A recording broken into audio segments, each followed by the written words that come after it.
గతంలో పార్టీ మారిన నేతలే ఫిరాయింపుపై కోర్టులో పిటిషన్ వేయటం హాస్యాస్పదంగా ఉందన్నారు కాంగ్రెస్ ఎమ్మెల్యే మధుసూదన్ రెడ్డి. గతంలో బీఆర్ఎస్ కాంగ్రెస్ ఎమ్మెల్యేలను చేర్చుకోలేదా అని ప్రశ్నించారు.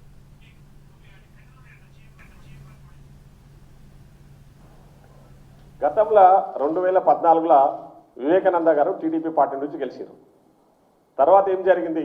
ఆయన టీఆర్ఎస్ పార్టీలో జాయిన్ అయింది. మరి అదేవిధంగా 2014లో టీఆర్ఎస్ పార్టీ 63 సీట్లు గెలిచింది. సో 2018 ఎలక్షన్స్ వచ్చే వరకు వాళ్ళ దాంట్లో మొత్తం 90 మంది ఎమ్మెల్యేలు టీఆర్ఎస్ పార్టీలో ఉన్నారు. అంటే వాళ్ళు గెలిచింది 63, ఇంకా 27 మంది ఎవరు? మరి ఏ పార్టీలకించి వచ్చి మీ దాంట్లో జాయిన్ అయినరు?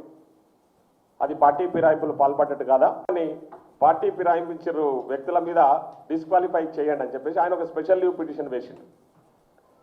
గతంలో 2014లో వివేకానంద గారు టీడీపీ పార్టీ నుంచి గెలిచారు.